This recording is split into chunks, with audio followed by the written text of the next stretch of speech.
Bien, entonces, las 8 en punto del día viernes 26 de noviembre. Muy buenos días. ¿Cómo están ustedes hoy?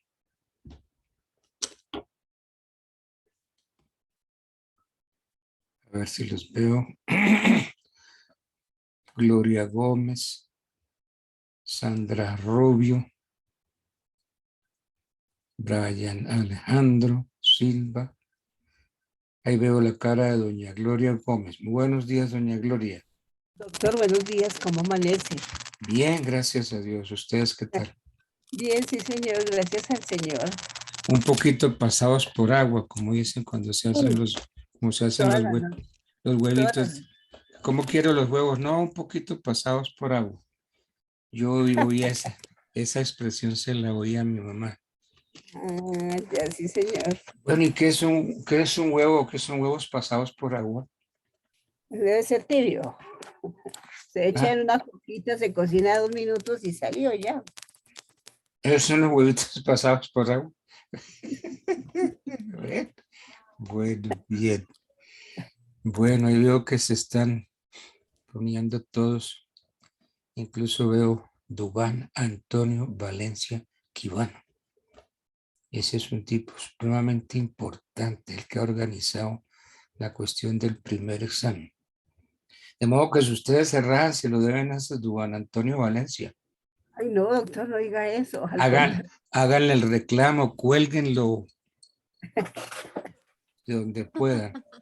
No, doctor, no. El chico es muy inteligente y muy audaz. Y Sí, él es colaborativo, sí, no señor. me cabe la menor duda que sí lo es. Señor. Bueno, entonces hoy, siguiendo nuestra bitácora, Ay, caramba. nuestra hoja de ruta, el contenido programático que me ha dado la universidad, hoy nos toca ver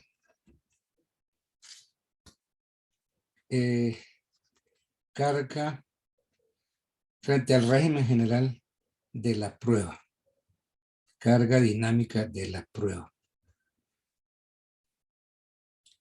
Bueno, hoy no, eso ya pasó, no, eso ya lo vimos. Hoy nos toca es el proceso verbal sumario. Esa es la parte especial. El proceso verbal sumario, procesos declarativos especiales, proceso ejecutivo, procesos de liquidación como la sucesión. Entonces hoy nos toca es el proceso verbal sumario, el proceso de expropiación y el proceso ejecutivo, así como el proceso de sucesión.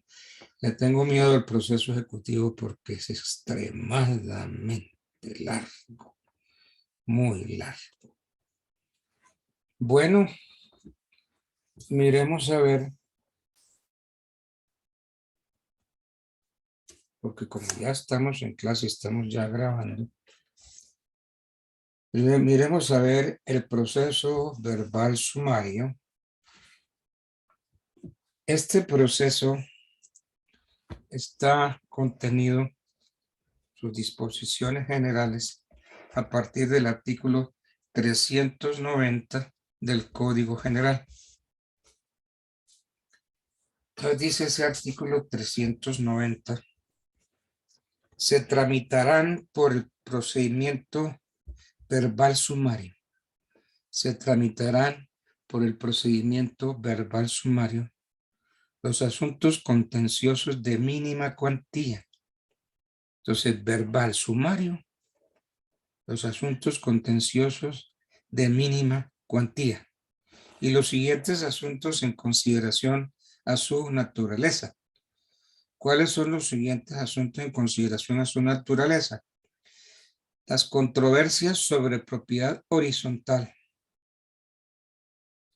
Se tramitará por el procedimiento verbal sumario la fijación, aumento, disminución, exoneración de alimentos, restitución de pensiones alimenticias cuando no hubieran sido señalados por el juez.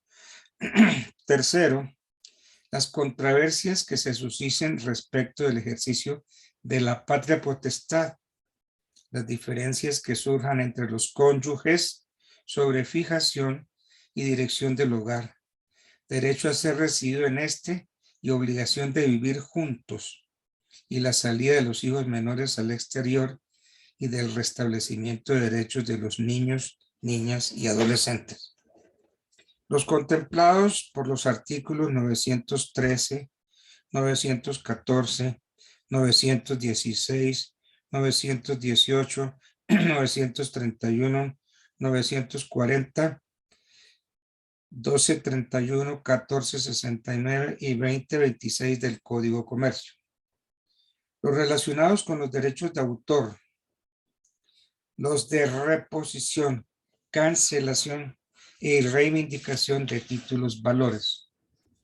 Los que conforme a disposición especial deba resolver el juez con conocimiento de causa o breve y sumariamente o a su prudencia juicio a manera de árbitro. Los de lanzamiento por ocupación de hecho de predios rurales y los que en leyes especiales se ordenen tramitar por el proceso verbal sumario. Entonces, el artículo 390 del Código General nos dice qué asuntos comprenden y que deben tramitarse por el procedimiento verbal sumario. Lo primero que nos dice son los asuntos contenciosos de mínima cuantía. Dice el parágrafo de ese 390 que los procesos verbales sumarios serán de única instancia, o sea, que no nos vamos en apelación, única instancia. Parágrafo segundo. Las peticiones de incremento, disminución y exoneración de alimentos se tramitarán ante el mismo juez y en el mismo expediente y se decidirán en audiencia, previa citación a la parte contraria, siempre y cuando el menor conserve el mismo domicilio. Parágrafo tercero. Los procesos que versen sobre la violación a los derechos de los consumidores establecidos en normas generales o especiales, con excepción de las acciones populares y de grupo, se tramitarán por el proceso verbal o por el verbal sumario según la cuantía, cualquiera que sea la autoridad jurisdiccional que conozca de ellos. Cuando se trate de procesos verbales sumarios, el juez podrá dictar sentencia escrita vencido el término de traslado de la demanda y sin necesidad de convocar a la audiencia de que trata el 392. Si las pruebas aportadas con la demanda y su contestación fueran suficientes para resolver de fondo el litigio y no hubiese más pruebas por decretar y practicar, entonces, en esos casos el juez podrá dictar sentencia. Es bueno advertir que las solicitudes de aumento, disminución y exoneración de alimentos de que trata este artículo se tramitan en el mismo expediente solo cuando la cuota alimentaria ha sido definida por conciliación por decisión del juez en un proceso de alimentos. Pero si la cuota alimentaria ha sido establecida por transacción o por una conciliación extrajudicial o por decisión del defensor o comisario de familia, la solicitud de aumento, disminución o exoneración debe formularse en una demanda. O sea que hay que hacer una demanda. Y esa demanda se tramita en un proceso autónomo. Ahora, hay que hacer lo mismo si el niño cambia de domicilio. Lo mismo sucede cuando se ha fijado cuota alimentaria a favor de un niño que después cambia de domicilio. Entonces, la solicitud de aumento, disminución o exoneración debe formularse en una demanda que se tramita en un proceso autónomo ante el juez del nuevo domicilio del niño. Conviene también observar que si bien todos los procesos sujetos al trámite verbal son de única instancia, no todos son de competencia del juez municipal. Así podríamos pensarlo, ¿no? que si todos los procesos sujetos al término sumario son de única instancia, pues generalmente todos los procesos de única instancia son competencia del juez, pero hay unos que no. Los procesos relacionados con derechos de autor, sí, esos procesos son de competencia del juez civil de circuito en única instancia, no del juez civil municipal. Bueno.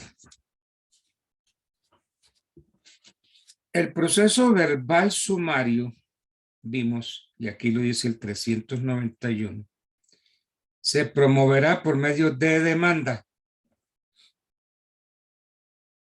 La demanda también podrá presentarse verbalmente ante el secretario, dice el inciso tercero, el 391. El Consejo Superior de la Judicatura y las autoridades administrativas que ejerzan funciones jurisdiccionales podrán elaborar formularios para la presentación de la demanda y su contestación, sin perjuicio que las partes utilicen su propio formato. El término para contestar la demanda será de 10 días. La contestación de la demanda se hará por escrito. Si se pronuncian excepciones de mérito, se hará traslado de las demandas, de las excepciones al demandante, por 3 días para que pida pruebas. Y los hechos que configuren excepciones previas deberán ser alegados mediante recurso de reposición contra el auto admisorio de la demanda. Este artículo 391 traduce el propósito del legislador de diseñar un proceso sencillo, desformalizado, al alcance de todos los ciudadanos, como se dice ahora, del ciudadano de a pie. En esa dirección milita la exoneración de presentar anexos que el juez no considere necesarios, la autorización para formular la demanda o la contestación verbalmente y la orden al Consejo Superior de la Judicatura de elaborar formatos de demanda y de contestación. Bien. Esto.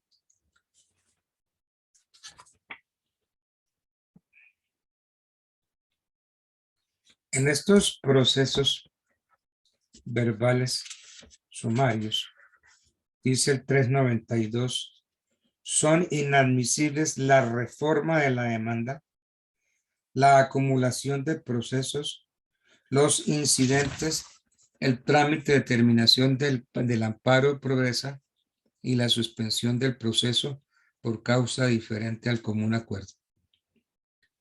El amparo de pobreza y la recusación solo podrán proponerse antes de que venza el término para contestar la demanda. Bueno.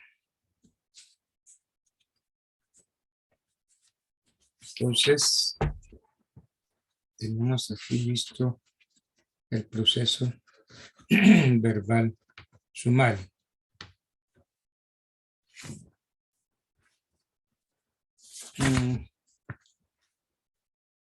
Procesos declarativos especiales. Claro, como el proceso de expropiación. Vamos a mirar la expropiación. Eso está, los procesos declarativos especiales.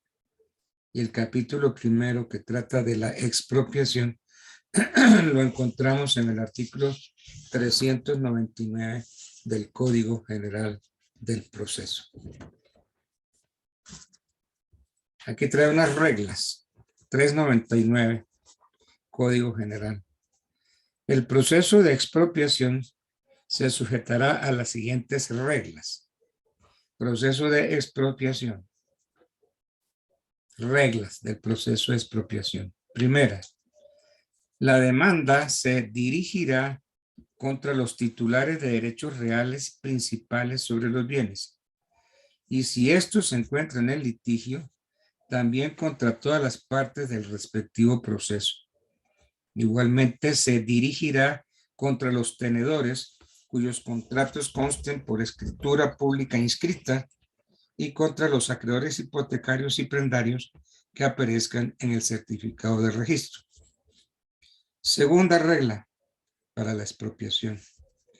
La demanda de expropiación deberá ser presentada dentro de los 3 meses siguientes a la fecha en la cual quedara en firme la resolución que ordena la expropiación, so pena de que dicha resolución y las inscripciones que se hubieran efectuado en las oficinas de registro de instrumentos públicos pierdan fuerza ejecutoria, sin necesidad de pronunciamiento judicial, sin necesidad de pronunciamiento judicial o administrativo alguno. El registrador deberá cancelar las inscripciones correspondientes a solicitud de cualquier persona previa constatación del hecho. Tercera regla de la expropiación. A la demanda se acompañará copia de la resolución vigente que decreta la expropiación. Se ordena también un avalúo de los bienes objeto de la expropiación. Y si se trata de bienes sujetos a registro, un certificado acerca de la propiedad y los derechos reales constituidos sobre ellos por un periodo de 10 años si fuere posible. Cuarta regla. Desde la presentación de la demanda a solicitud de la entidad demandante, se decretará la entrega anticipada del bien, siempre que aquella consigne a órdenes del juzgado el valor establecido en el avalúo aportado. Esta cuarta regla es muy importante. Dice, desde la presentación de la demanda a solicitud de la entidad demandante, se decretará la entrega anticipada del bien. Ojo, pero aquí hay una condición. Siempre que aquella consigne a órdenes del juzgado el valor establecido en avalúo aportado. Si en la diligencia el demandado demuestra que el bien objeto de la expropiación está destinado exclusivamente a su vivienda y no presenta oposición, el juez ordenará entregarle previamente el dinero consignado, siempre que no exista gravamen hipotecario, embargos ni demandas registradas. Quinta regla de la expropiación. De la demanda se correrá traslado al demandado por el término de 3 días. De la demanda se correrá traslado al demandado por el término de 3 días. Y aquí hay una provisión tremenda. No podrá proponer excepciones de ninguna clase. Entonces, en el proceso de expropiación, el demandado no puede proponer excepciones de ninguna clase. En todo caso, el juez adoptará los correctivos necesarios para subsanar los defectos formales de la demanda. Transcurridos 2 días sin que el auto admisorio de la demanda se hubiere podido notificar a los demandados, el juez los emplazará, está hablando aquí del edicto emplazatorio, los emplazará en los términos establecidos en este código. Copia del emplazamiento, es decir, copia del edicto, se fijará en la puerta de acceso al inmueble objeto de la expropiación o del bien en que se encuentran los muebles. Sexta regla de expropiación que trae el artículo 399. Cuando el demandado esté en desacuerdo con el avalúo o considere que hay lugar a indemnización por conceptos no incluidos en él o por un mayor valor, deberá aportar un dictamen pericial elaborado por el Instituto Geográfico a Agustín Codazzi, o si no por lonja propiedad raíz, del cual se le correrá traslado al demandante por 3 días. Si no se presenta el avalúo, se rechazará de plano la objeción formulada.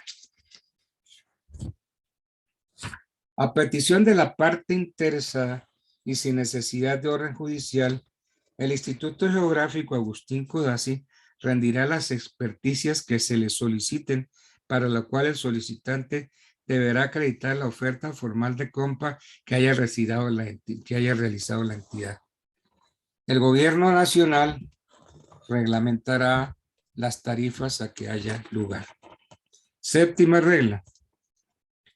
Vencido el traslado de la demanda al demandado o del avalúo al demandante, según el caso, El juez convocará audiencia en la que interrogará a los peritos que hayan elaborado los avalúos y dictará sentencia. En la sentencia se resolverá sobre la expropiación y si la decreta, ordenará cancelar los gravámenes, embargos e inscripciones que recaigan sobre el bien y determinará el valor de la indemnización que corresponda. Octava regla, el demandante deberá consignar el saldo de la indemnización dentro de los 20 días siguientes a la ejecutoria de la sentencia. Si no realiza la consignación oportunamente, o sea, en esos 20 días, el juez librará mandamiento ejecutivo contra el demandante. Aquí ya se invierte, ¿no? Si no consigna la plática, entonces, ¿qué hace? Que el juez libra mandamientos ejecutivos contra el demandante. Novena regla, ejecutoria de la sentencia y realizada la consignación a orden del juzgado, el juez ordenará la entrega definitiva del bien. Décima regla, realizada la entrega, se ordenará el registro del acta de la diligencia y de la sentencia para que sirvan de título de dominio al demandante. O sea, título constitutivo y traslaticio del dominio. 11. Cuando en el acto de la diligencia de entrega se oponga un tercero que alegue posesión material o derecho de retención sobre la cosa expropiada, la entrega se efectuará, pero se le advierte al opositor que entre los 10 días siguientes a la terminación de la diligencia podrá promover el incidente para que se le reconozca su derecho.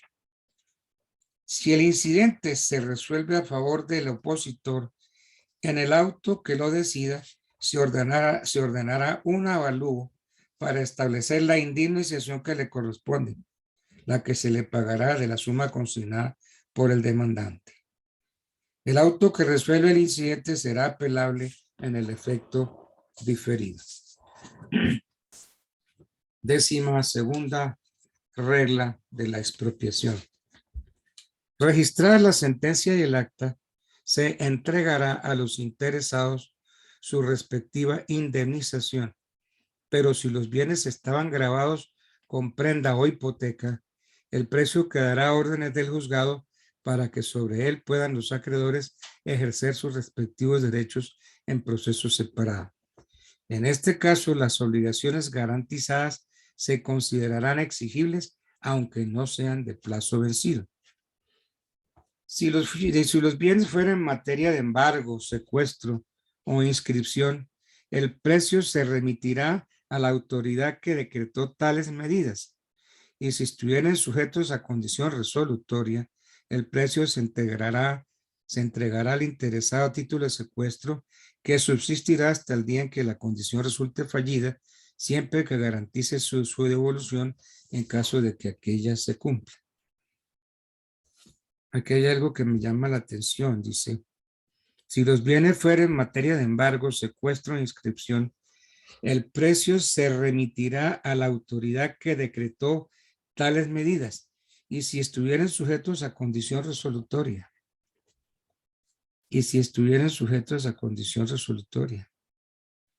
Resulta que la condición resolutoria algunas veces expresa, pero hay una condición resolutoria tácita.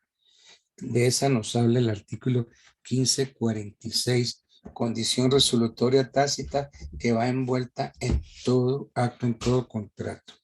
Miremos a ver qué dice el 1546. Nos habla de la condición resolutoria tácita que va envuelta en todo acto o contrato. 1546. En los contratos bilaterales va envuelta la condición resolutoria en caso de no cumplirse por uno de los contratantes lo pactado. Sí, esta condición resolutoria está tácita. Todo contrato bilateral la tiene. En los contratos bilaterales va envuelta la condición resolutoria en caso de no cumplirse por uno de los contratantes lo pactado. Entonces, si no se cumple lo pactado, se hace uso de la condición resolutoria que está en el 1546, que es tácita. En los contratos bilaterales va envuelta la condición resolutoria en caso de no cumplirse por uno de los contratantes lo pactado.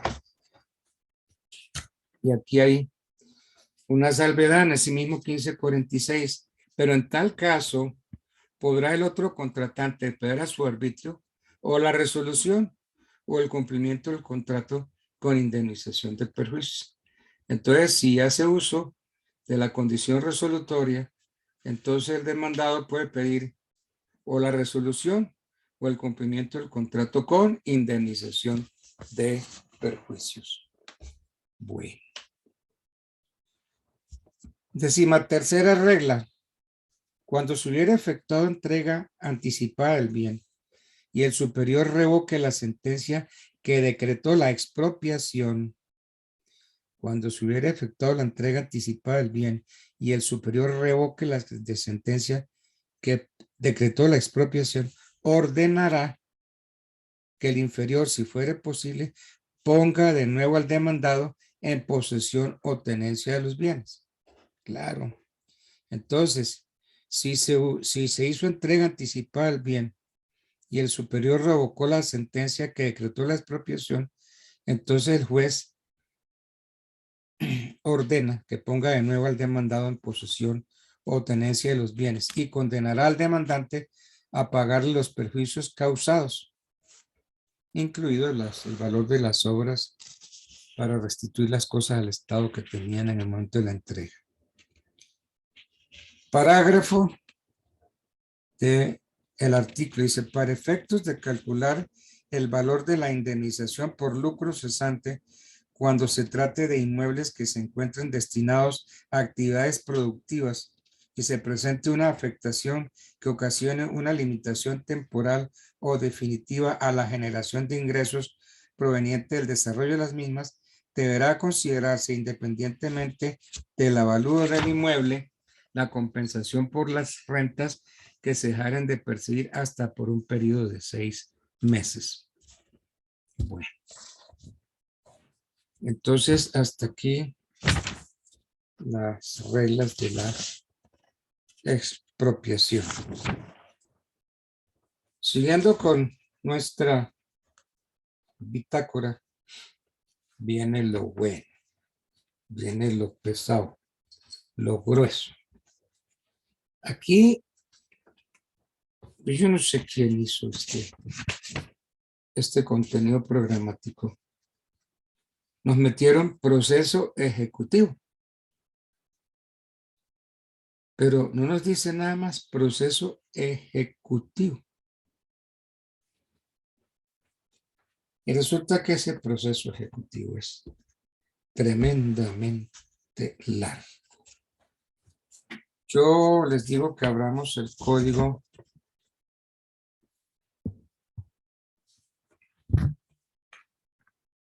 en el artículo 422.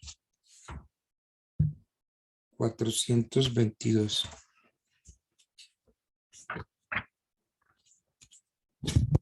Sección segunda, proceso ejecutivo.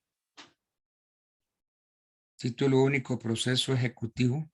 Capítulo primero, disposiciones generales. Artículo 422. Título ejecutivo.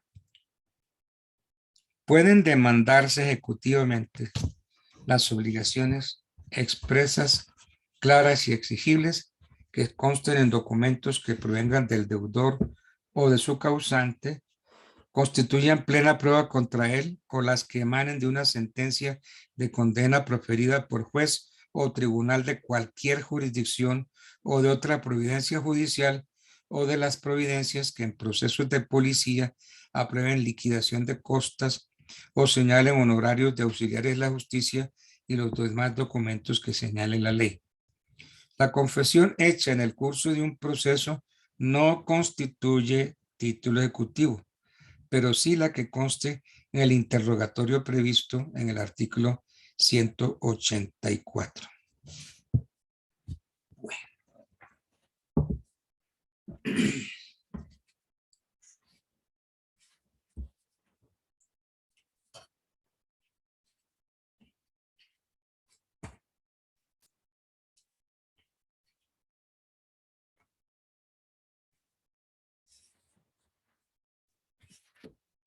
Entonces, el título ejecutivo del 422.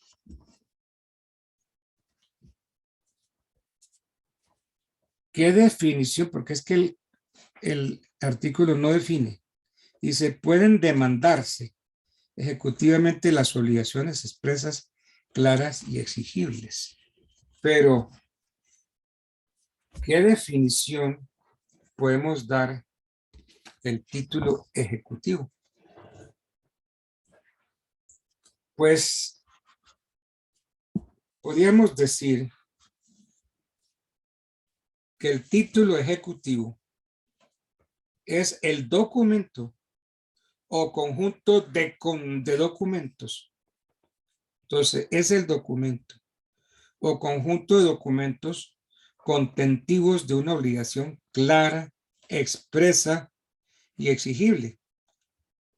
Antes se decía y actualmente exigible, a favor del acreedor y a cargo del deudor, que provenga directamente de este o de su causante y tengan la calidad de prueba o se haya contenido en una decisión judicial que deba cumplirse. Que provengan directamente de este o de su causante. ¿A qué se refiere esto? Que provengan directamente de este o de su causante. Se refiere a los títulos ejecutivos de origen contractual y a los títulos ejecutivos documentales, como son los libros de comercio. Entonces, ahí sí, título ejecutivo, documento o conjunto de documentos contentivos de una obligación clara, expresa, actualmente exigible, a favor del acreedor y a cargo del deudor, que provenga directamente de este o de su causante y tengan la calidad de prueba o se halle contenida en una decisión judicial.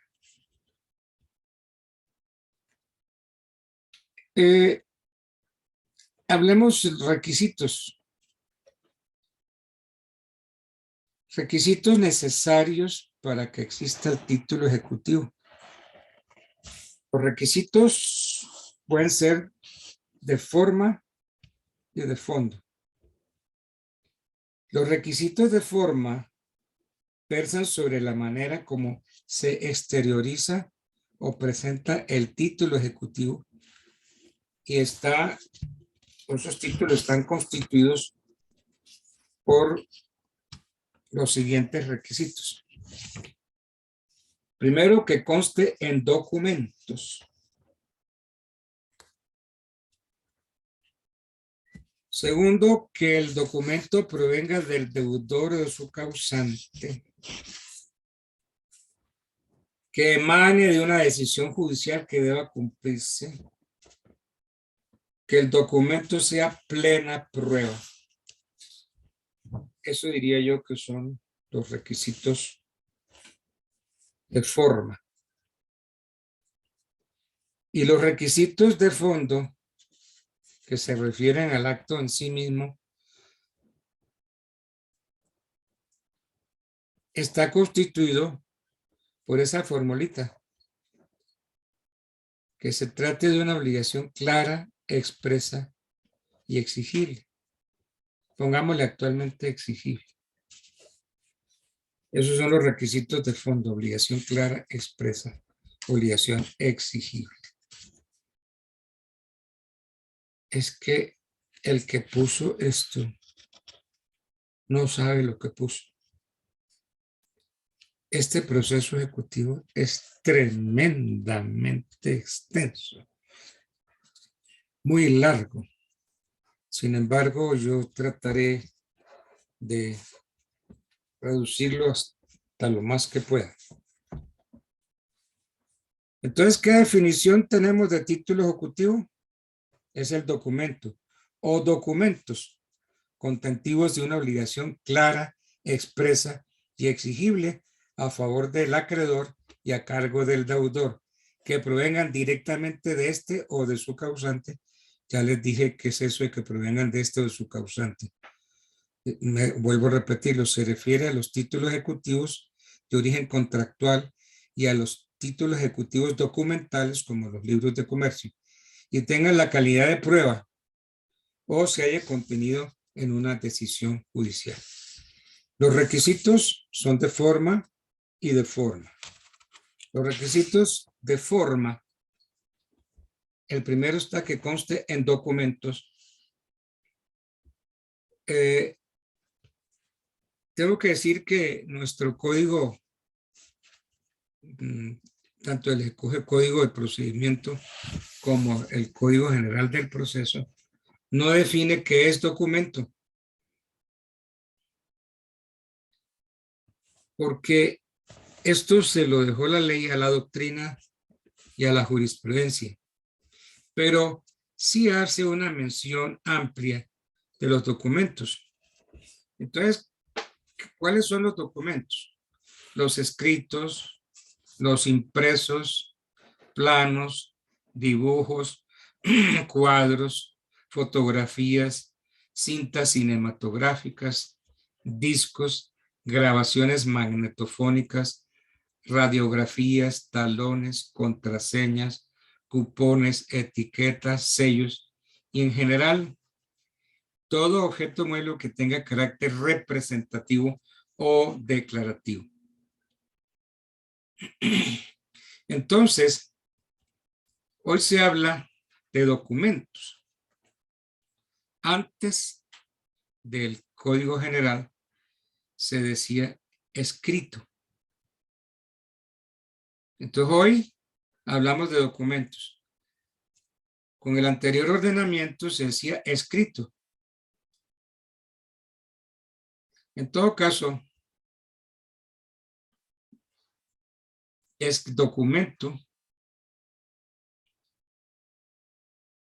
Es cualquiera que sea idóneo para contener una obligación. Son actos, además del escrito, desde luego, el disco, la cinta magnetofónica y todos los de carácter declarativo. Hay que excluir los representativos. ¿Cuáles son los representativos? Un mapa, un retrato. Entonces, puede ser ¿Escuchas? Sí, aló. Puede ser un documento o puede ser varios. Lo importante es que ese documento o la pluralidad de ellos integren lo que se denomina la unidad jurídica. Es decir, que si son varios, todos se refieren a una misma obligación.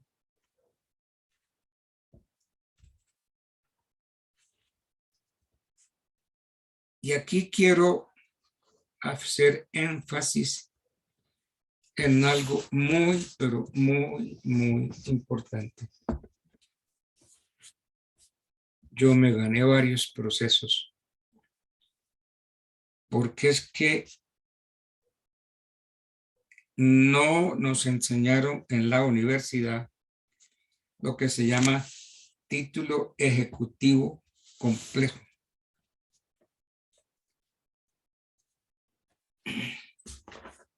Yo voy a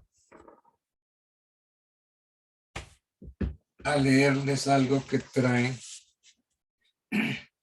un autor, Nelson Mora. Nelson Mora fue un eminente juez del circuito en Bogotá, pues si mal no recuerdo, el juez 13 civil del circuito de Bogotá. Vamos a estudiar qué es eso de título ejecutivo complejo.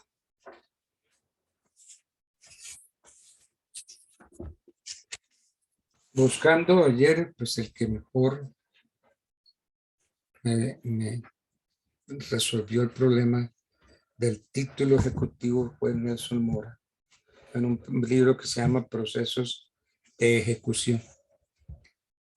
Título ejecutivo complejo. Dada la complejidad de las relaciones comerciales administrativas, los títulos ejecutivos tienden a estar integrados por documentos plurales Así se observa que para instaurar una acción ejecutiva contra un departamento o municipio, el título ha adquirido el carácter de título ejecutivo complejo. Lo que se busca con el título ejecutivo es la unidad, pero la unidad jurídica, ¿no? Entonces, la unidad surge para efectos de la expresión claridad y exigibilidad del aporte de múltiples actos jurídicos consignados en diversos documentos. Por ejemplo, cuando se instaura una acción ejecutiva contra un departamento o municipio, el título es complejo, título ejecutivo complejo. Porque necesitamos demostrar la existencia de la cuenta,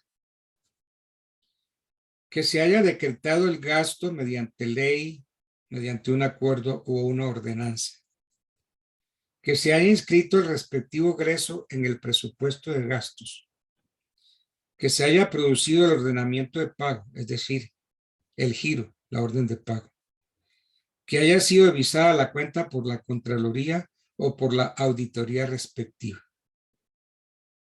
Entonces, en este caso se tiene que solo se integra la unidad del título una vez que se hayan reunido los 5 requisitos que ya enunciamos, por cuanto únicamente después de producidos dichos actos jurídicos puede decirse que la obligación es expresa, clara y exigible.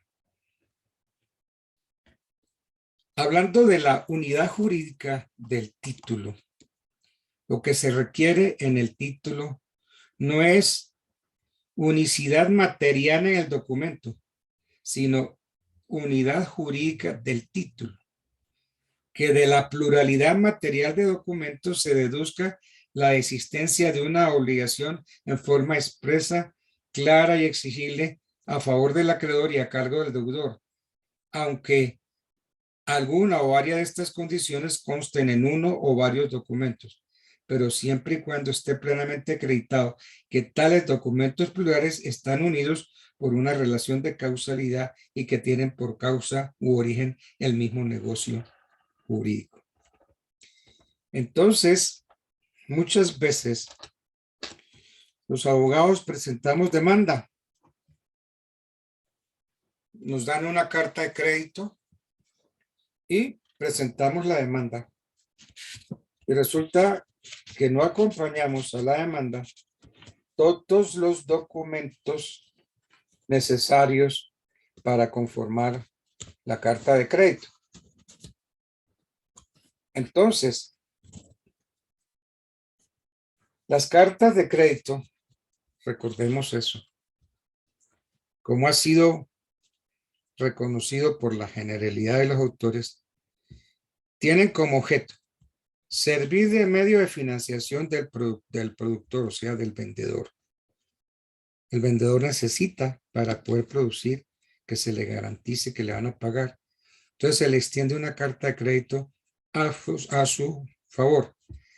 La carta de crédito sirve de forma de garantía en favor del vendedor por el precio de la cosa vendida, es decir, las materias primas. Las cartas de crédito, si ustedes vieron eso en la universidad, tienen su origen en una operación de crédito bancario que hoy llamamos crédito documentario, en razón de los múltiples documentos que suelen estipular los bancos para ser presentados al momento de la utilización de la carta del crédito. Estipulaciones que deben aparecer en el cuerpo del documento.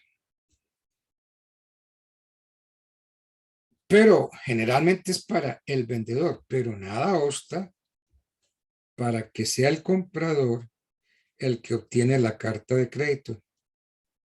Generalmente es el productor, el vendedor, quien necesita fondos para otorgar un crédito al comprador. De ahí que se exija al comprador, al deudor, una carta de crédito que respalde esa operación.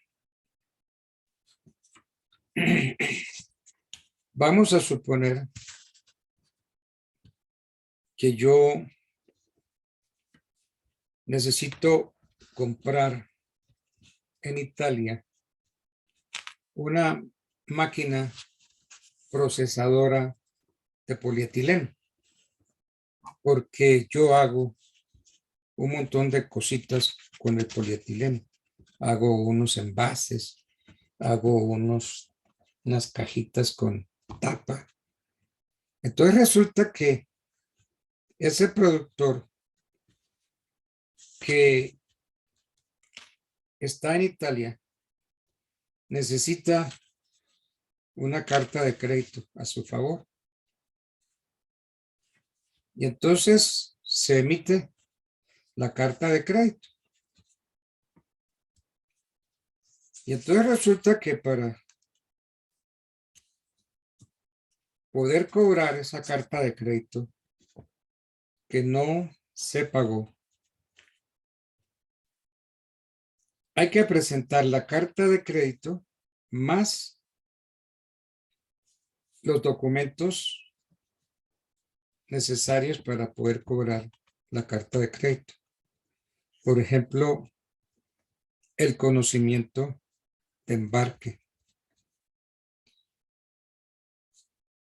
la transferencia que hubo de la carta de crédito,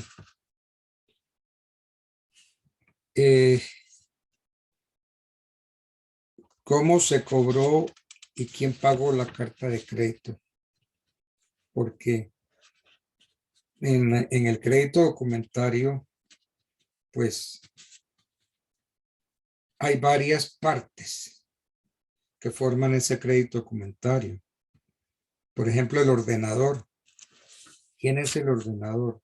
La persona natural o jurídica que se dirige a su banco para ordenarle emitir una carta de crédito, indicando las condiciones de la carta: nombre, calidad de las partes interesadas, caracteres del crédito, modo de utilización por pago, por aceptación o por negociación. También se debe mencionar el banco ordenado. Entonces deberá conformarse el banco ordenado a las instrucciones del ordenador. El banco emisor, que se llama también banco ordenado. ¿Cuál es ese banco ordenado? Es la entidad bancaria a la cual se dirige el ordenador en solicitud de la apertura de la carta de crédito. El beneficiario, el legítimo tenedor de la carta. Si la carta de crédito es revocable, si es irrevocable, si es negociable o no, si es transferible o intransferible, si es divisible o indivisible. Entonces resulta que si yo cobro una carta de crédito, pero no demuestro todo lo que hace parte del crédito documentario, mi proceso me lo pueden tumbar. ¿Por qué? Porque se trata de un título ejecutivo complejo. Ese título ejecutivo complejo, yo no sé por qué los profesores no lo enseñan.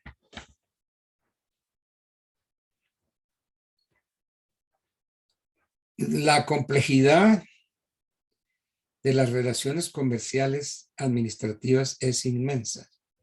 Entonces, los títulos ejecutivos tienden a estar integrados por documentos plurales. Entonces, les repito, por ejemplo, para instaurar una acción ejecutiva contra un departamento o un municipio, el título es complejo porque la unidad de ese título surge para efectos de la expresión claridad y exigibilidad del aporte de múltiples actos jurídicos consignados en diferentes documentos. por ejemplo, la existencia de la cuenta, que se haya decretado el gasto mediante ley, acuerdo u ordenanza, que se haya inscrito el respectivo egreso en el presupuesto de gastos, que se haya producido el ordenamiento de pago, es decir, la orden de pago, que haya sido visada la cuenta por la Contraloría o la auditoría respectiva. Entonces, la unidad se integra una vez que se hayan reunido esos 5 requisitos enunciados, por cuanto únicamente después de producidos dichos actos jurídicos puede decirse que la obligación es expresa, clara y exigible. Entonces, ese es el título ejecutivo complejo. Cuando a ustedes los llame un banco, porque a mí me pasó, a mí me llamó un banco, me llenaron la cabeza de hojas y me dijeron, doctor, usted ha sido escogido como uno de nuestros abogados de la red externa del banco y le vamos a dar unos negocios para que usted trabaje por nosotros. Y me mandaron como 400 negocios, pero todo era basura, todo era basura. Por ejemplo, unas obligaciones a cargo de una señora que yo me acuerdo, que fue la primera que yo llamé. Señora, mire, habla con el doctor Edgar Altamar, yo soy abogado del banco, Ah, otro más. Usted es el 5º abogado que me llama. Y me pegó una vaciada terrible y yo al banco no le debo un peso. Ustedes son unos bandidos, unos sinvergüenza, Otra, ¿y usted para qué me cobra si yo ya pagué la obligación? Y así, entonces, le mandan a uno basura. Pero parece que ese es un curso que hay que hacer, porque cuando ustedes estén litigando y abran su oficina de abogado, les va a caer mucha basura encima. Entonces acuérdense de esta clase, acuérdense del título ejecutivo complejo. Entonces, si ustedes van a demandar un departamento, un municipio, que el alcalde no le diga, mire, cóbreme esta obligación. Entonces, la unidad del título está conformada por varios documentos. La existencia de la cuenta, que se ha decretado el gasto mediante ley, acuerdo u ordenanza, que se haya inscrito el respectivo egreso en el presupuesto de gastos, que se haya producido el ordenamiento de pago, es decir, la orden de pago, que haya sido visada la cuenta por la Contraloría o la auditoría respectiva. Y entonces, una vez que se integran esos 5 requisitos, podemos decir que hay título ejecutivo. Entonces, la unidad jurídica no es la unidad material, sino la unidad jurídica del título, que de la pluralidad material de documentos se deduzca la existencia de una obligación expresa, clara y exigible.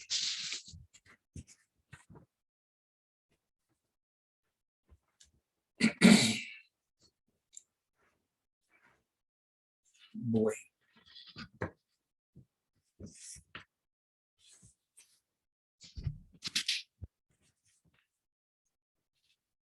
Vamos a ver.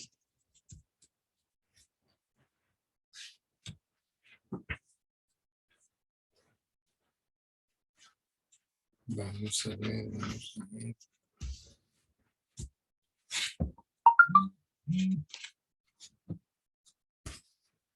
Que la obligación sea expresa, clara y exigible.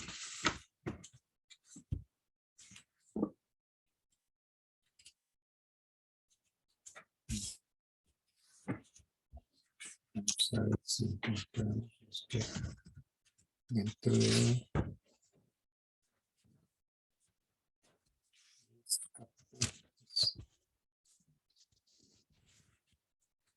Doctor, ¿yo le puedo dar una preguntita? Sí, señor. ¿En qué casos, por ejemplo, puede suceder esa situación de que la administración pública, el alcalde, le cobre un título ejecutivo a complejo a una persona o una persona jurídica, una persona natural? Porque generalmente sucede que es en controversias contractuales, cuando hay contratación estatal que de pronto la empresa incumpla, la persona natural incumple, pues ahí sí pues, se genera la controversia. Sí. Y entonces resulta que el alcalde le manda a usted la obligación para que la cobre. Y resulta que usted cree que eso puede cobrarle la letra, el cheque, el pagaré que dejó firmado el deudor. Y entonces usted viene y mete la demanda. Y entonces resulta que la demanda se la tumba porque usted no acompañó todos los documentos que forman el título ejecutivo. Eso pasa mucho, pero mucho, mucho, mucho. Bueno. Si yo encuentro.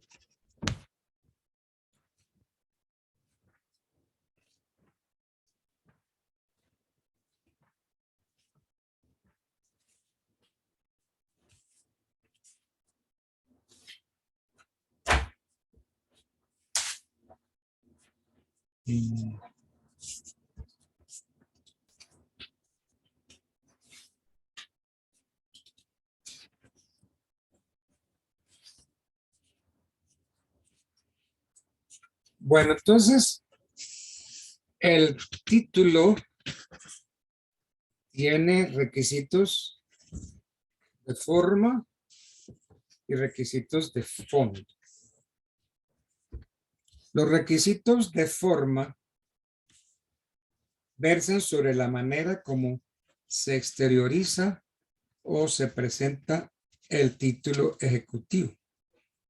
Esos requisitos de forma está constituido por los siguientes requisitos: que conste en documentos. Que conste en documentos. Realmente ningún código nos define qué es documento. Sí hace una enumeración de cuáles son los documentos, pero no define el documento. El legislador le dejó esa labor a la doctrina y a la jurisprudencia. Pero sí se menciona como documento los escritos, los impresos, planos, dibujos, cuadros, fotografías, cintas cinematográficas, discos, grabaciones magnetofónicas, radiografías, talones, contraseñas, cupones, etiquetas. Y yo incluso me atrevo a decir que los sellos también. Todos esos son documentos. Y hoy hablamos de documentos, porque les repito, el anterior ordenamiento decía escrito. Entonces, cuando se dice que el título debe constar en documentos, entonces se requiere que todos esos documentos integren la unidad jurídica. Por ejemplo, en las obligaciones condicionales, debemos ver que la condición sí se cumplió. Por ejemplo, cuando una persona, un padre de familia o alguien, por ejemplo, esa persona se obliga con uno de ustedes a pagarle una suma de dinero, 1.000.000 de pesos, si se gradúa de abogado. Entonces, eso sería un documento, es decir, el grado. Entonces, para poder yo exigir, necesito presentar el diploma de abogado que me da la universidad.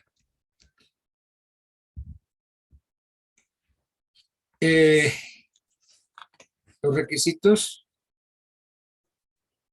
de forma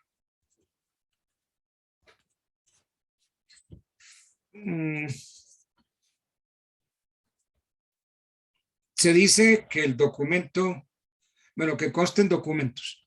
Segundo, que el documento provenga del deudor o de su causante.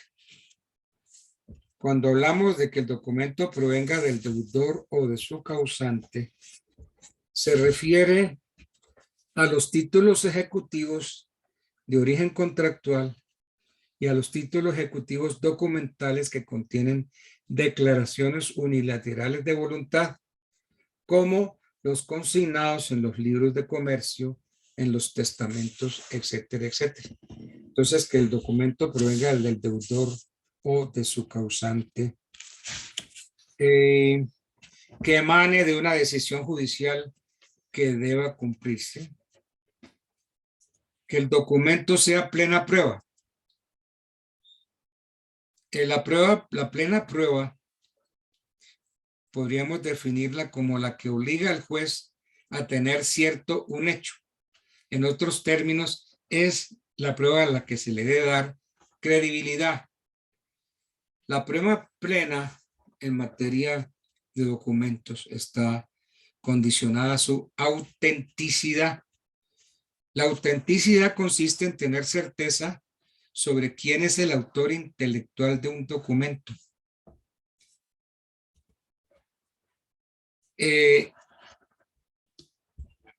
Cuando ustedes como abogados les encarguen las partes de un documento y tengan que firmarlo, aconséjenle que firmen y autentiquen sus firmas ante un notario. Ah, doctor, pero ¿por qué nos va a poner a hacer esa puertas? Hombre, sí, háganlo. Porque es que si firman ante usted, pues ese documento tiene un valor. Pero si firman y autentican sus firmas ante un notario, el documento se vuelve documento de plena prueba. Entonces, ahí sí ya el juez no puede dudar, este documento lo firmaron ante juez. No hay necesidad de decirle, oiga, usted firmó ese documento. No, hay que darle credibilidad porque ese documento, autenticada sus firmas ante notario, constituye plena prueba. Entonces, la plena prueba obliga al juez a tener como cierto el hecho. Entonces, el juez tiene que darle credibilidad. Y la plena prueba en materia de documentos, repito lo que dije hace un ratico, está condicionada a su autenticidad. ¿En qué consiste la autenticidad? La autenticidad consiste en tener certeza sobre quién es el autor intelectual de un documento. Entonces, la calidad de plena prueba está íntimamente vinculada con el requisito de que el documento provenga del autor. Ahora, ¿se presume la autenticidad? Sí, se presume. La autenticidad se presume en los documentos públicos. ¿Cuáles son esos documentos públicos? Pues los otorgados por funcionario público en ejercicio de sus funciones y las escrituras públicas. En los privados carecen de esa formalidad. Entonces, hay varias formas de obtener el reconocimiento de esos documentos. El reconocimiento voluntario expreso, extrajudicial, cuando el autor manifiesta ante un juez o notario que la firma que aparece en el documento es puesta de su puño y letra. Entonces, repito, puede ser un documento o puede ser varios documentos. Y si son documentos públicos, están amparados por la autenticidad. Los documentos públicos son auténticos.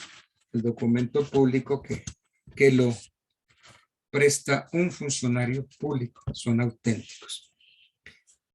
Esos son los requisitos de forma.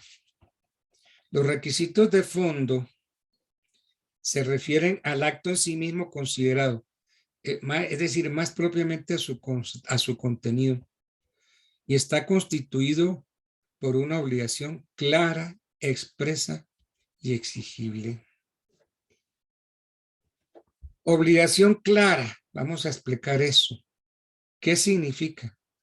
Obligación clara significa que en el documento consten todos los elementos que la integran, esto es, el acreedor, el deudor, el objeto, la prestación, perfectamente individualizados todos.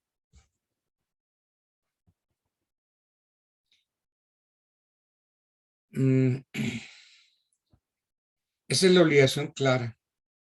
El otro requisito de fondo, la obligación expresa. Quiere decir que esté determinada sin lugar a dudas en el documento. Se descartan las implícitas o presuntas, salvo la confesión ficta que se presenta cuando el deudor no comparece en el día y hora que le señala el juez para absolver el interrogatorio solicitado por el acreedor, o aun cuando se haga presente no contesta o responde con evasivas las preguntas asertivas. Entonces, obligación expresa quiere decir que esté determinada sin lugar a dudas en el documento. Entonces, obligación clara, exigible. La obligación clara, obligación expresa. Obligación exigible. La obligación exigible es esa calidad que la coloca en situación de pago o solución inmediata porque no está sometida a ningún plazo o condición o modo. Es decir, acordémonos de las obligaciones cuando se trata de una obligación pura y simple. Entonces, obligación clara, expresa y exigibles. Hay unas obligaciones exigibles ejecutivamente. Pueden exigirse ejecutivamente las siguientes obligaciones. Las obligaciones de dar.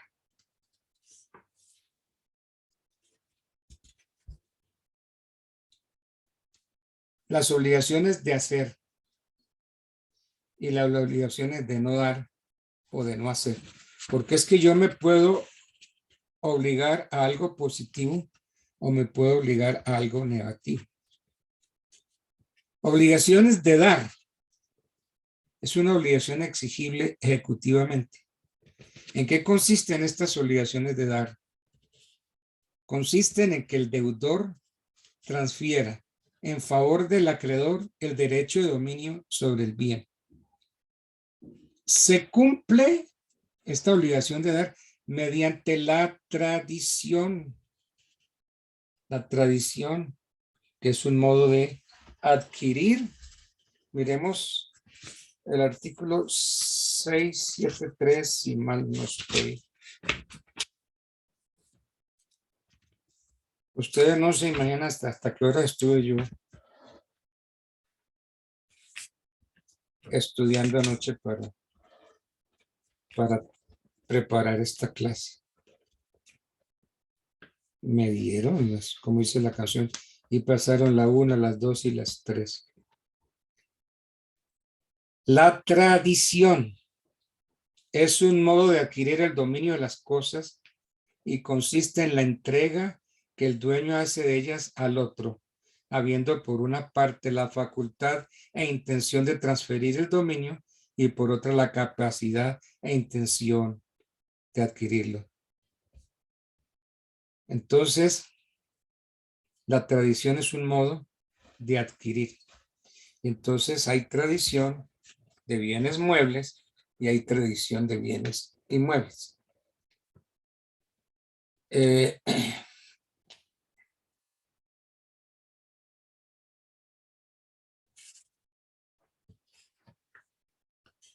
recordemos un poquito cosas esenciales. Para la tradición. Para que valga la tradición, acuérdense cuando ustedes estaban viendo bienes. Se requiere de un título traslaticio de dominio, como venta, permuta, donación. Entonces, para que valga la tradición se requiere un título traslaticio de dominio. Y entonces hay tradición de cosas muebles y hay tradición de inmuebles. La tradición de una cosa mueble debe hacerse, acuérdense, bienes, significando una de las partes a la otra que le transfiere el dominio y figurando esa transferencia por uno de los medios siguientes, permitiéndole, estamos hablando de la tradición de muebles, corporales muebles, permitiéndole la aprehensión material de la cosa, mostrándole la cosita al comprador, entregando las llaves del granero, almacén, cofre o lugar cualquiera en que esté guardada la cosa, encargándose el uno de poner la cosa a disposición del otro en el lugar convenido, por la venta, donación u otro título. Entonces, por eso cuando usted llega a Temis a comprar un libro, señorita, ¿cuánto vale el código? 50,000 pesos. Señorita, aquí están los 50,000. ¿Qué hace la vendedora? Le dice, tome su código. Su código. Le hizo tradición en una forma ostensible. Le entregó. Y entonces le hizo significando la intención de transferir el dominio porque le dijo su código y le permitió la aprehensión material del código. Y entonces hay distintas formas de hacer tradición, como están en el 754. Esa es la tradición de bienes muebles, porque hay una tradición de bienes inmuebles que se llaman también raíces. Entonces, se efectuará la tradición del dominio de los bienes raíces por la inscripción del título en la oficina de registro de instrumentos públicos, es decir, la inscripción de la escritura pública contentiva del negocio. Entonces, la tradición de esa casa que usted acaba de comprar, usted tiene que llevar la escritura pública a la oficina de registro de instrumentos públicos. Y entonces allá se hace la tradición de los bienes inmuebles. Bueno. Entonces, ¿qué obligaciones son exigibles ejecutivamente? Las obligaciones de dar, consistentes o consisten en que el deudor transfiera en favor del acreedor el derecho de dominio sobre un bien. Se cumple mediante la tradición, que ya vimos que varía según se trate de muebles o inmuebles. En los muebles se verifica por la entrega, o sea, la entrega tradición. Y en los segundos, con la inscripción del título en la oficina de registro de instrumentos públicos respectivo. Si vendí un inmueble aquí en Bogotá, entonces la escritura pública debe registrarse en la oficina de registro de instrumentos públicos de Bogotá. Bueno, obligaciones de dar. Obligaciones de pagar una cantidad de dinero. Exige que la cantidad sea líquida, es decir, que sea expresada en una cifra numérica precisa. 5 millones, 10 millones. Es decir, una cantidad precisa cuando se concreten determinados guarismos. 10 millones, 100,000 pesos.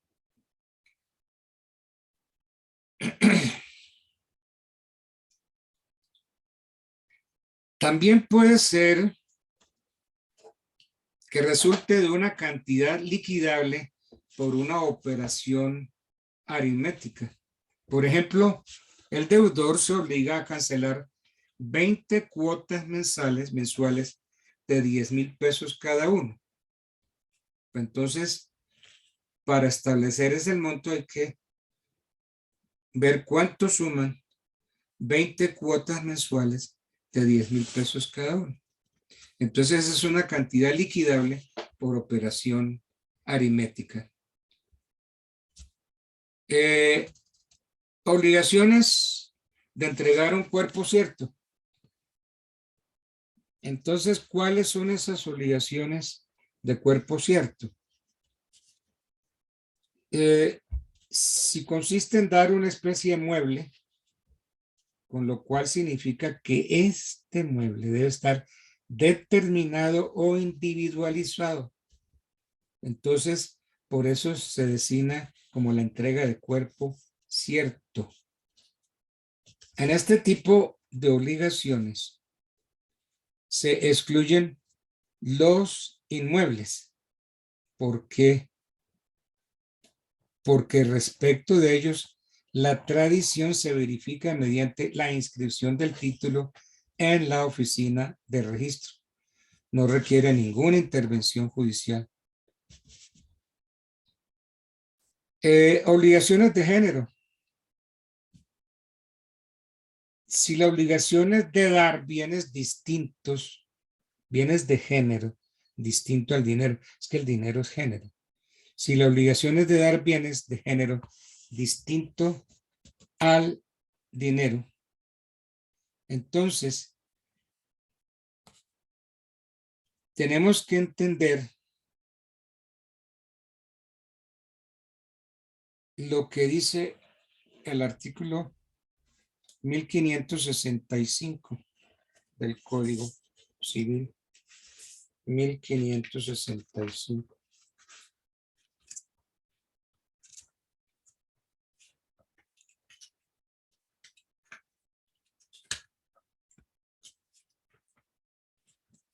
Obligaciones de género son aquellas en que se debe indeterminadamente un individuo de una clase o género determinado.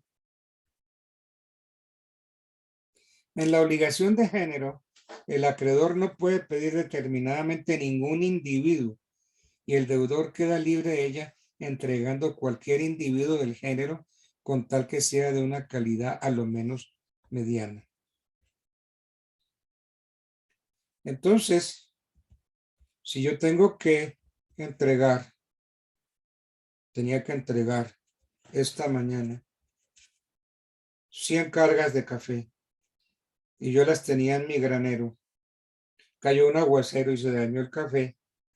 Entonces, ¿a mí qué me dice el juez? Mire, no me diga cosas. Vaya, salga y busque un café de la misma clase, de la misma calidad. Y entonces, el acreedor no puede pedir determinadamente ningún tipo de café, 500 cargas de café. No puede llegar y decir, no, yo necesito, son 500 cargas de café Caturra. No. Café. Y el deudor queda libre de ella entregando cualquier individuo del género, con tal que sea de una calidad a lo menos mediana. Entonces, obligaciones de género. Doctor, perdón. Buenos días, doctor. Habla Marta. Doctor, en relación con las obligaciones de género, en relación con los semovientes, Pues, aplica también, no, una vaca, será, será, una vaca. Yo puedo reemplazar esa vaca por otra vaca. No, porque no se ha hablado de una vaca específica, porque si se trata de una vaca específica, entonces la obligación es de cuerpo cierto. bueno, doctor. Miren, Gracias. Ospina Fernández, en su libro de obligaciones, dice que hay cosas de género que se pueden convertir en especie o cuerpo cierto. Él nos habla de eso y yo pongo el ejemplo. A mí me encanta el brandy, me fascina el brandy. Los mejores brandys son los franceses. El coñac, el armagnac, que se hace con las uvas de coñac, con las uvas de la región de Armagnac. Esos son los mejores brandys del mundo, los brandys franceses. No obstante, Ospina Fernández me hizo pensar en algo. No obstante, hay unas cosas de género que se convierten en cuerpo cierto. Resulta que hay un brandy que es carísimo, difícil de encontrar y es delicioso. Ese brandy se llama Metaxa. Metaxa. Ese brandy es un brandy griego que se hace con las uvas de la región de Metaxa en Grecia. Pues resulta que si mi obligación radica en entregar la única botellita de Metaxa que yo tengo en mi licorera y no la entregué y la botellita me la rompieron, alguien la tiró al piso y se rompió. Entonces Ospina Fernández dice, un momentico, usted no vaya a reemplazar ese brandy por cualquier otro. Usted no puede llegar y decirle al cliente, mire, se rompió el Metaxa, pero mire, aquí está este Courvoisier, aquí está este Rémy Martin. No. Ospina Fernández dice que hay cosas de género que se convierten en cuerpo cierto. Entonces, como se dañó, se rompió el Metaxa, vaya y busque aquí en Bogotá, en Colombia, a ver dónde consigue una botellita de Metaxa. Entonces, usted no le puede salir al comprador con cualquier brandy. Usted tiene que salirle con una botella de Metaxa. El brandy es género, pero por sus cualidades, el Metaxa se vuelve cuerpo cierto. Entonces usted ya no puede reemplazar ese cuerpo cierto porque no es género, es cuerpo cierto. Y entonces si el cuerpo cierto perece durante la mora o la entrega al deudor, entonces usted está obligado a entregar el valor de la cosa y la indemnización de los perjuicios por la no entrega de la cosa. Entonces, Ospina Fernández nos dice, hay cosas de género que se pueden convertir en cuerpo cierto o especie. Entonces yo dije, bueno, ¿cuál sería el caso? Y me dio por decir el brandy Metaxa. El brandy es género, pero ese brandy Metaxa, como no se consigue, se convierte en una especie cuerpo cierto. Bueno. Entonces, ¿qué entendemos por obligación de género?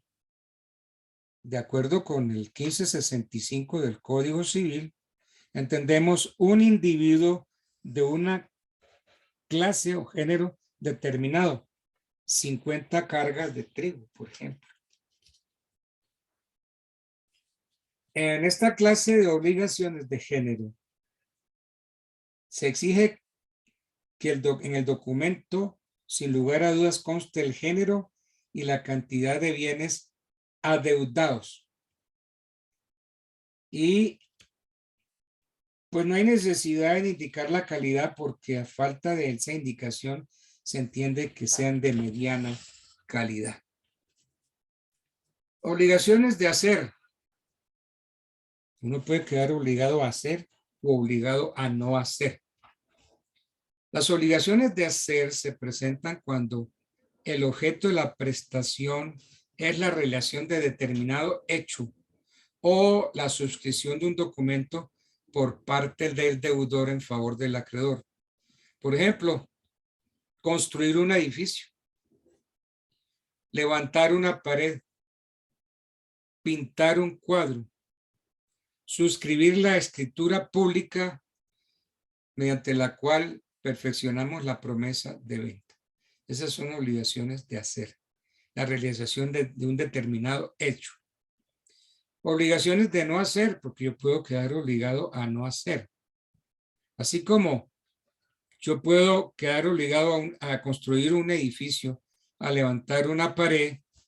Entonces la obligación puede ser no levantar la pared, no pintar el cuadro, no construir el edificio. Esas son obligaciones de no hacer.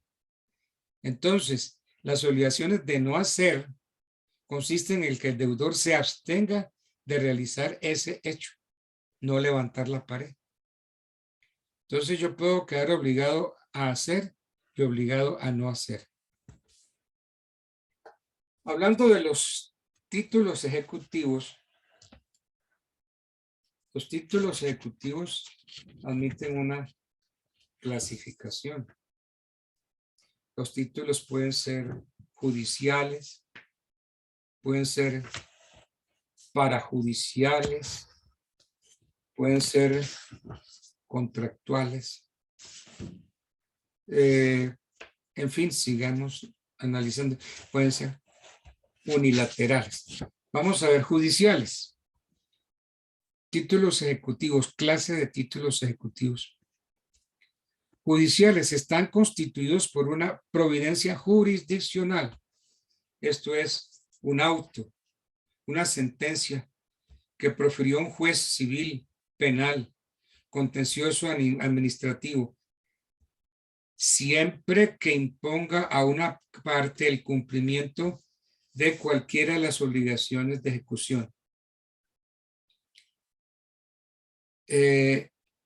Por ejemplo, la que ordena la entrega de un bien.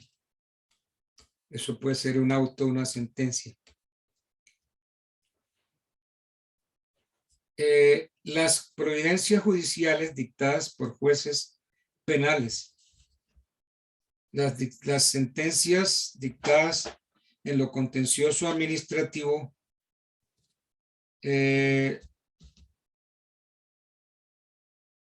y, por ejemplo, el caso de la indemnización de perjuicios causados con el delito o la indemnización a cargo de una entidad pública.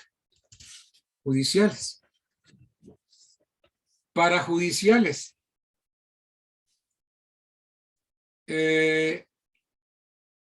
Realmente uno nunca habla hablar de los títulos parajudiciales. Un autor, Pietro Castro,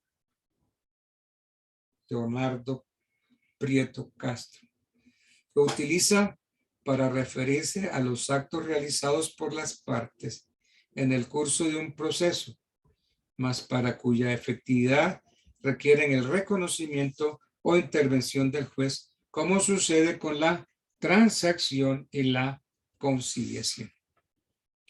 Contractuales son los provenientes de actos celebrados mediante acuerdo de voluntad de las partes, sea que se hayan contenidos en documentos públicos, como sucede, por ejemplo, con la hipoteca, que deben constar en escritura pública, o en un documento privado, como puede ser un contrato de arrendamiento. Dentro de eso vale la pena mencionar la transacción judicial. ¿Cuál es esa? La celebrada con antelación al proceso y con la finalidad de evitar el proceso. Las pólizas de seguro. En fin, las pólizas de seguro es un tipo de contrato donde el asegurador se obliga a pagar la indemnización o un riesgo amparado con esa póliza de seguro. El seguro de robo, el seguro de incendio.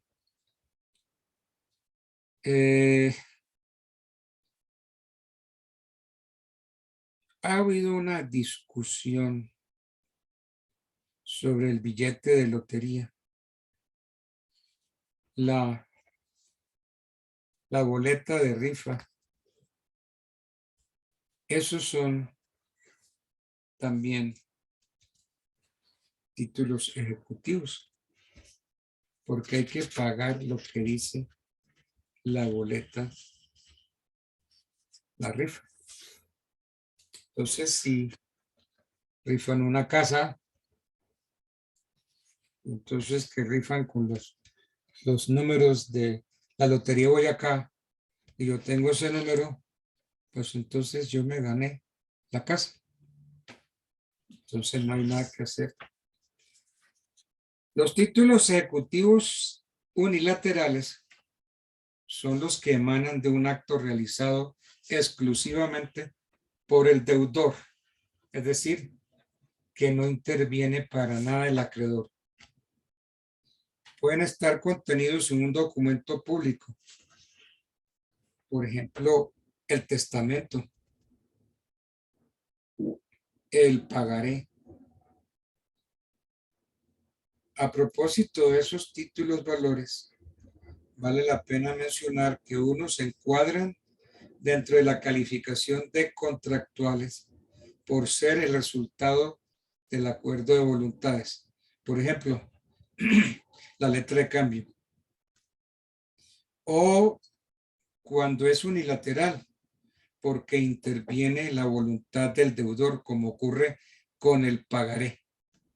Entonces, todos estos documentos están revestidos de autenticidad. Entonces, unilaterales. Administrativos.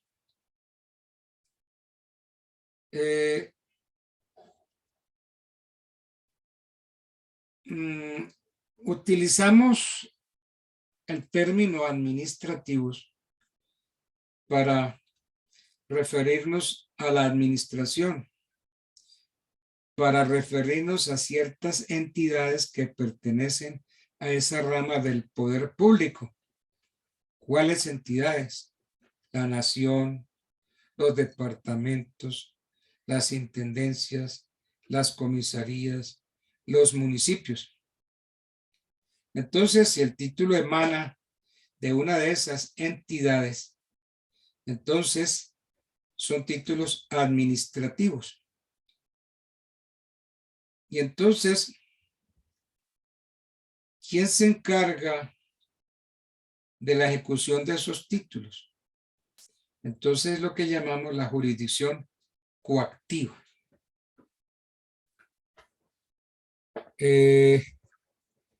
Por ejemplo, hay otros títulos ejecutivos provenientes de entidades administrativas, por ejemplo, como los certificados expedidos por la Superintendencia Bancaria sobre los saldos en los libros de los bancos y documentos por pago de sobregiros o giros en descubierto. Las certificaciones de prenda agraria o industrial. Las copias de las resoluciones de las cámaras de comercio sobre las multas impuestas a los comerciantes. Hay unos títulos sin un calificativo especial. Sin embargo, se habla de títulos simples o complejos.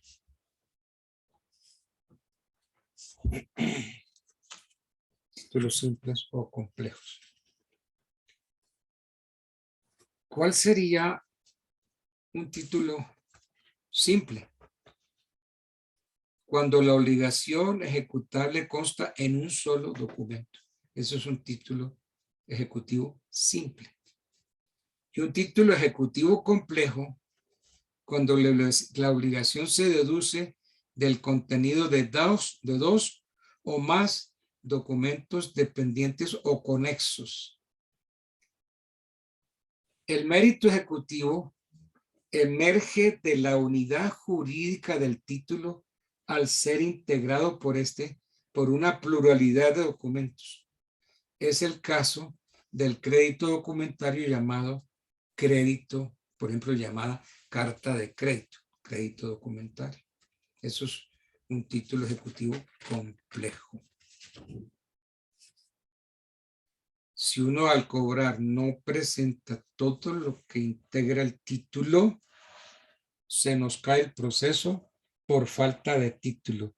No se constituyó el título porque el título ejecutivo es complejo. Bueno.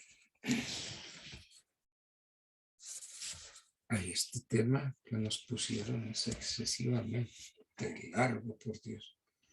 El proceso ejecutivo.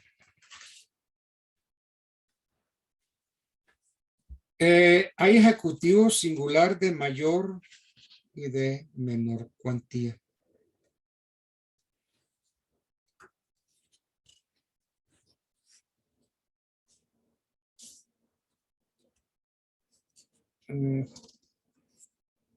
Generalmente,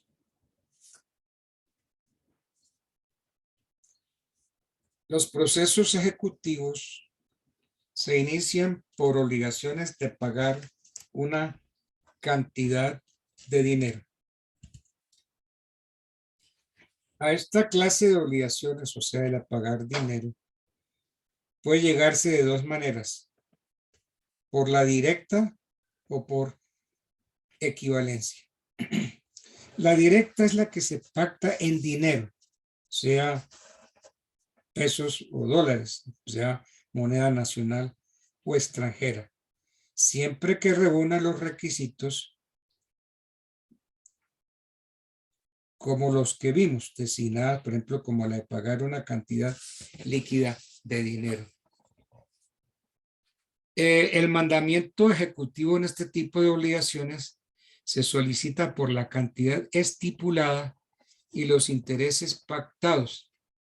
Y si no, entonces en subsidio los legales, desde que se hicieron exigibles hasta cuando el pago se realice. Por la equivalencia o indirecta, a la cual se llega en las obligaciones de dar cuerpo cierto o bienes de género en las de hacer y no hacer, cuando el acreedor prescinde de obtener su cumplimiento en la forma en que fue contraída y opta en su lugar por cobrar los perjuicios, serían los compensatorios, de donde proviene su dinero, el valor del objeto, los intereses moratorios desde que se incurrió en mora, el monto de los perjuicios, etcétera, etcétera. Obligaciones de dar distintas de pagar una cantidad de dinero.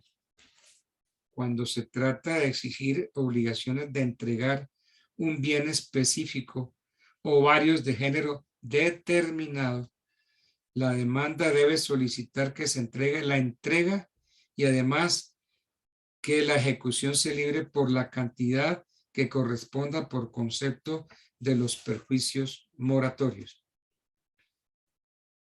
Subsidiariamente puede uno solicitar que si el deudor no cumple la obligación de entregar el cuerpo cierto o los bienes de género, entonces que se mande librar la orden de pago por los perjuicios compensatorios en la cantidad pactada en el título ejecutivo, o a falta de ella, en la que señale el acreedor bajo la gravedad del juramento.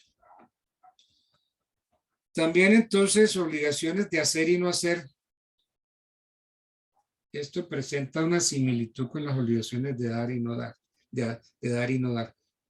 Entonces, en estas obligaciones de hacer y no hacer, la petición principal se concreta a que el juez señale el término que considere prudencial para que el deudor realice el hecho hacer o deshaga lo realizado, según se trate de obligaciones de hacer o no hacer, y que se ordene la orden de pago por los perjuicios moratorios.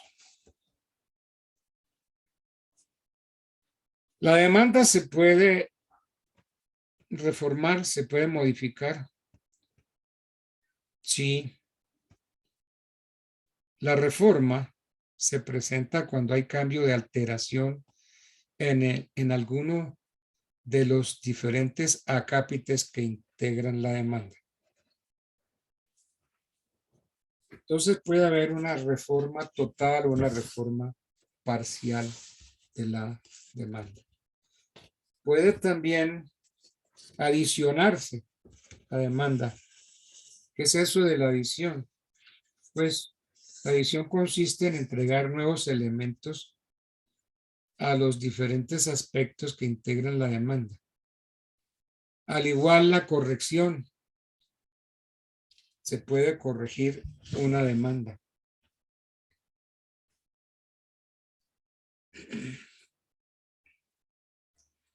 Otra de las adiciones que se presentan es cuando no se dan los requisitos del anterior, es decir, que la obligación no proviene del mismo título, sino que es independiente. Por ejemplo, instaurarla con base en una letra y luego hacerse exigible un cheque.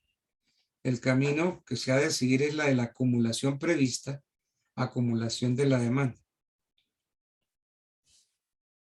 Mandamiento ejecutivo. ¿Qué es eso del mandamiento ejecutivo? Pues la primera providencia que se dicta y que equivale al auto admisorio. Entonces, el mandamiento ejecutivo equivale al auto admisorio en los declarativos. Entonces, el auto admisorio de demanda es lo que llamamos mandamiento ejecutivo o mandamiento de pago. ¿Por qué se denomina así? Por cuanto el aspecto esencial es la orden al deudor para que satisfaga en favor del acreedor la obligación contenida en el título ejecutivo. La diferencia entre el mandamiento ejecutivo y el auto admisorio de demanda. Usted en un proceso ejecutivo no dicta auto admisorio, usted dicta es mandamiento ejecutivo.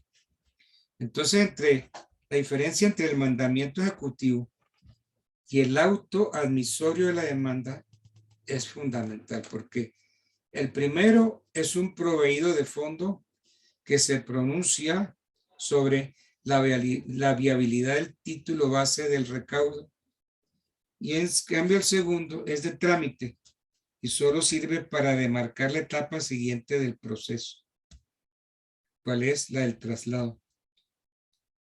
Entonces, la primera providencia que se pronuncia se debe notificar.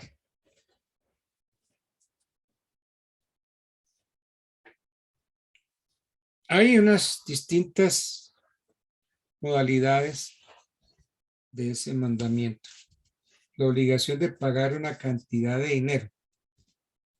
Las obligaciones de dar distintas de la obligación de pagar una cantidad de dinero.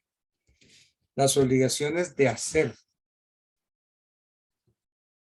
Las obligaciones de no hacer.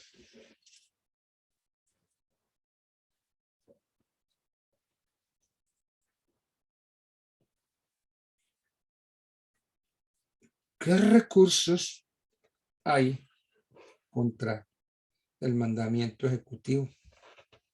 Y que sea lo último que podemos decir en la clase de hoy. El mandamiento ejecutivo es un auto interlocutorio. El mandamiento ejecutivo es un auto interlocutorio porque contiene una decisión de fondo que equivale prácticamente a la sentencia. Es decir, la cual se limita a ordenar que prosiga la ejecución, es decir, a ratificar la orden de pago. Contra el mandamiento ejecutivo, contra ese auto interlocutorio, proceden los recursos de reposición y apelación. Hay unos efectos que yo no sé si ustedes lo vieron. El recurso de apelación, que algunos lo llaman la alzada, se surte en el efecto de devolutivo. Y si revoca en su totalidad la decisión, entonces se condena al ejecutante a pagar las costas y el perjuicio.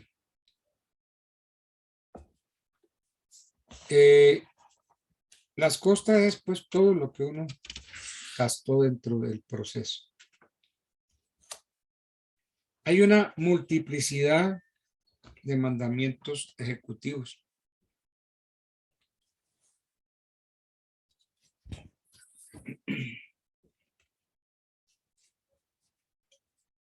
Se notifica el mandamiento ejecutivo y cómo debe notificarse.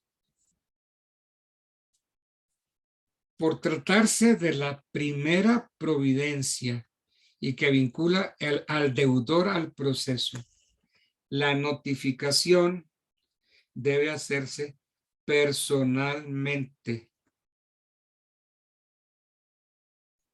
No hay necesidad de correrle traslado, porque esta actuación es propia del ejecutivo, sino del declarativo. Esta actuación no es propia del ejecutivo, sino del declarativo. La notificación de la primera providencia. Entonces el mandamiento de pago debe notificarse personalmente, porque es la primera providencia que vincula al deudor al proceso.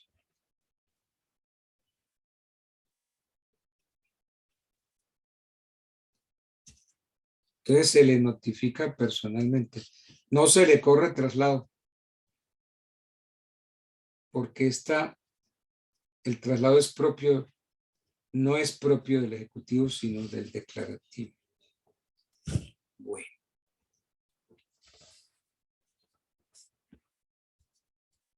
Y entonces nos llegó el momento De partir. de suspender. Quedemos en una obligación de pagar una cantidad de dinero. Generalmente se dan 5 días para pagar esa cantidad de dinero. Entonces, quedamos en obligación de pagar cantidad de dinero. Y nos toca terminar la clase hoy viernes. Estamos terminando faltando 10 para las 10. Bueno, entonces hoy es viernes, que descansemos hoy, recuperemos fuerzas. Y Listo. entonces sería vernos El lunes. ya el lunes en forma presencial, ¿cierto? Señor. 29 y 30, porque quedamos en que los lunes y los martes la clase es presencial, de modo que el 29 y el 30, lunes 29, martes 30. Entonces la clase será presencial de 8 a 10 de la mañana allá en el salón 307. Presencial. Bueno. Y este paseo se acaba el 6 de diciembre. Sí, señor. Sí, doctor. Uy, uy, uy, uy, uy, uy, uy, uy. Regálenme 5 minuticos más. Cierto. Si esa clase se acaba el 6 de diciembre, el 6 de diciembre es ¿Lunes? lunes. Sí, señor. Entonces tendríamos que hacer el examen final. Mi madre, 29 y 30, no. Entonces tendríamos que hacerlo entre el 1 y el 3 de diciembre. El primero, que es miércoles, el jueves que es 2 y el viernes que es 3. Porque entonces ya el lunes 6 de diciembre yo ya tengo que estar pasando notas porque es que el 8 es festivo. Entonces, Sí, señor. entonces el 6 y 7. Mire, vamos pensando en lo siguiente. Y yo le pido a nuestro representante de curso, Adubán. a Duván, que vayan organizando grupos, pero no grupo de 1 ni de 2, sino grupo de 8, de 10, porque es que yo tengo aquí un listado donde son más de 100 alumnos, yo estoy aterrado. Entonces, los grupos se organizan y los grupos preparan un tema a su elección. No voy a ser yo quien escoja el tema. Cada grupo se me va a presentar entre el 1 y el 3 de diciembre a exponer un tema específico, el que más quieran. Porque entonces esos exámenes tendrán que hacerse el 1, 2 o 3 de diciembre. Miércoles 1 de diciembre, jueves 2 de diciembre o viernes 3 de diciembre. Porque lo que es el 6 de diciembre, 6 y 7, todos tienen que estar calificados para yo entonces poder pasar las notas. Entonces, tiene mucho trabajo nuestro representante, el doctor Duván. Vale, doctor. Para que, Duván, usted que ha sido tan solícito, tan colaborador, ayúdeme para que su curso se organice en grupos y para hacer entonces el examen por grupos y que cada grupo escoja un tema y me lo va a exponer, pero solamente si hoy pasa el grupo A, solamente van a estar esos nada más. Los demás hacen mutis por el foro. Ese grupo me va a exponer lo que escogió.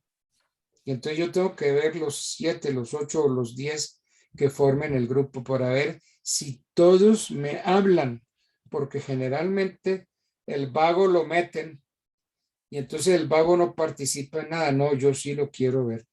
Yo quiero ver que todos los que conforman, los 8 o 10 que conforman ese grupo, están exponiendo sobre el tema que ellos escogieron. Y de esa manera yo los voy a calificar. ¿Ok? Listo. Soldado Isao muere en guerra. Doctor, una pregunta. ¿De cuánto tiempo dispondremos para los grupos de exposición? Pues yo creo que muy poco tiempo, porque es que solamente tenemos 3 días para hacer esos exámenes. Sí, señor. Claro que nos vienen ahora 29 y 30, ¿cierto? Sí, señor. Que eso es presencial. Entonces el 29, que es lunes, y el martes, acabamos de redondear esta idea. Allí, cuando nos veamos en forma presencial, vamos a hablar sobre los posibles grupos de a cuánto estarían integrados. Y entonces para que cada grupo escoja un tema y me lo exponga. Porque lo que es el 6 de diciembre, todo el mundo tiene que estar calificado. ¿Correcto? Porque el 6 de diciembre se acaba este paseo. Entonces, entre 6 y 7, yo tengo que estar subiendo las notas. Entonces, Duván, usted tiene un trabajo muy bueno para hacer. Entonces, con la ayuda de Dios, el lunes 29 de noviembre, nos veremos presencialmente a las 8 de la mañana, allá en el salón que ustedes conocen. ¿Ok? Bueno, doctor. Bueno, entonces un placer saludarlos. Que descansen este fin de semana.